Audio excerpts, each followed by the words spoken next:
Welcome, babies and babettes, to my very first Pokemon Challenge video. This one is very simple. My one and only goal is to beat the champion, catching and using only Flying-type Pokemon, because Flying-type Pokemon are my favorite. Sounds easy, right? Well, let me just take you all on a journey of my ups and downs through the Hoenn region with my birds in heavy quotation marks. Alright, let's get started. You know the drill. In the back of the moving van, meet mom, set clock, dad's on TV, neighbor girl. Nothing's new here. I do want to point out something I've been confused about since I was a kid. May leaves before you, and she isn't anywhere in the town, which means she literally just walked right by her dad being attacked by a wild Poochyena. I'm just saying, that's some pretty petty daughter stuff right there. Moving on, I picked the fire chicken thing because it kind of looks like a bird, but it's not a flying type, so I'm not going to use it. I lost to May's Mudkip because it's a superior starter. Then I got some Pokeballs, went to catch my first baby. I went to Route 102 because located there is the first flying type Pokemon available, Wingull, whom I quickly caught and promptly named Puku. Then I released the orange chicken because as much as it looked like one, it's not a flying type once again. I went to Petalburg and met my pops, who made me help some weird kid catch this little monster with the bowl haircut. But then the time had finally come. Access to Route 104 had been granted where one of my favorite birds call home. It took a bit of searching, but I finally found her. Talo. I've never actually used a female Talo, so I didn't have a name ready for her right away. I ended up giving her the name I give my female Absol, Charlotte. My birds got a nice meal going through the forest filled with literally only bug and grass type Pokemon, and some guy named Team Aqua. Outside the forest, some kid gave me a TM that neither of my birds could learn. The first gym of the Hoenn League is full of rock types, and as a flying type trainer, that's terrifying. But Pokemon added this new thing, so like whenever I used Water Gun, it said super effective. So I swept Roxanne and her lackeys without even leaving the gym or healing once. She gave me this great TM that I, once again, cannot use. After that, Charlotte and Puku saved this random old man's Wingull named Pico, and I'm pretty sure he copied Puku's name. You know, I'm just saying. Then he gave us a ride to a deserted island where I think there was a gym or something. I do remember someone in this dark building gave me a TM, now say it with me, that I can't use. Also, in this dumb cave, this hiker gave me the HM Flash. And guess what? I can't use it. And then, finally, in my darkest hour, this beautiful man named Steven gave me a TM called Steel Wing.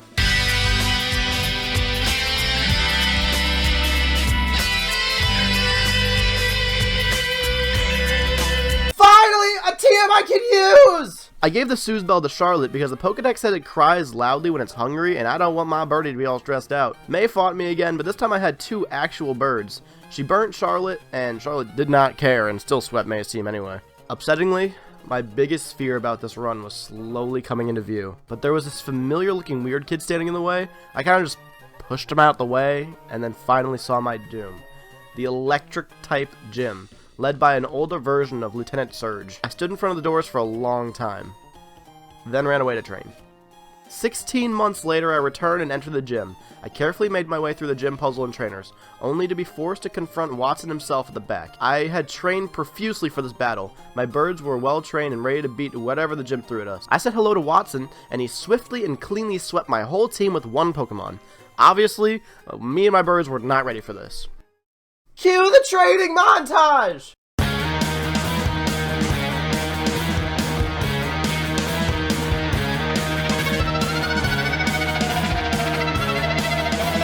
I spent a lot of time reflecting by the ocean, prancing through the flowers, gambling all my money away, and staring into the gym creepily. After 11 grueling years of intense training, Charlotte and Puku were ready. My plan was to confuse the Magnemite with Supersonic and then spam Charlotte's double team. It was a foolproof plan. Watson swept me 42 more times. On my 43rd attempt, a huge amount of luck was spilled onto my team. Puku one-shot Magnemite and Voltorb with critical hits, then used Supersonic and confuse-hacked the crap out of his Magneton. Puku did it. He successfully sweeped Watson's team against all odds. Let me tell you, after that was smooth sailing. We made our way up to Fall Arbor and caught a Swablu nearby and named her Floofs. While training up Floofs, I caught a Skarmory and named her Halberd after Meta Knight's ship, but I spelled it with an I because, you know, I'm a bird trainer. We went to Meteor Falls or whatever and eventually surfed to Route 119 where I was able to add a Tropius to my team. the first non-bird Pokemon, but still a flying type. I caught her in one ball and named her Hollaback because... Then I saved some guys and they gave me a cast form, which I promptly released. I destroyed May again and she gave me the best HM for a bird, and just the best HM in general. Fly. The team and I made our way to the city we've all been waiting for. The city my idol in this game lives in. Fort Tree City, the home of Winona, the flying type gym leader. Winona scares most people because her tactics are to use Altaria as a last Pokemon sweeper, dragon dancing, and then destroying your whole team one mon at a time. Unluckily for her, I had a Floofs, who was easily destroyed by her Altaria. But then Puku did the impossible and won the battle. I beat May again after I shopped until I dropped and got the blue orb at Mount Pyre. Steven gave me Dive and I fought the twin gym leaders. Floofs evolved in the gym and I beat the twins first try. I found Kyogre, beat up a blue pirate, found Kyogre the sequel, caught him in a repeat ball, named him Puddles, and promptly released him. I beat Wallace, went to Victory Road, and was almost swept by an electric type yet again. This weird kid I vaguely remembered tried to fight me, I think, but after all that, it was time. Time to fight the Elite Four. I decided to add a Gyarados named Fish to the team to have a party of 6, so this is the sad part. Truth be told, I turned off the recording to train everyone to around level 50, you know, and I didn't want, like, just a montage of me training being recorded the whole time. And when I went to challenge the Elite Four, I forgot to hit the record button, so I will draw my Elite Four battle for everyone. The Elite Four battles were crazy. Sydney stood no chance against my Charlotte because he had mostly grass types on the team. Phoebe went down pretty easily because I don't really remember the Phoebe fight too well, if I'm being honest. I don't know. I think Pelipper was there. She had a Dusclops, maybe 2. Yeah. Next was Glacia. I love ice type gym leaders because, like, Elsa's my favorite Disney princess, so she was pretty cool. Her wall rain was terrifying because I use all birds. So Tropius kind of like just sat in the corner, while Skarmory and Gyarados kind of took care of the ice types very, very, very, very slowly. After that came the Drake fight, and I'd completely embarrassed him by sweeping his whole team with the Blizzard using Pelipper. After that, it was time to take on Steven. His first couple Pokemon were pretty easy to take out, but then it finally came down to his last Pokemon, and it was also at my last Pokemon, since his team and some of the other Elite Fours took out some of my other team members. But it was Floofs versus his Metagross. Floofs ate up his first attack and got so extremely lucky and O-code the Metagross with a crit Earthquake. The challenge was finally over.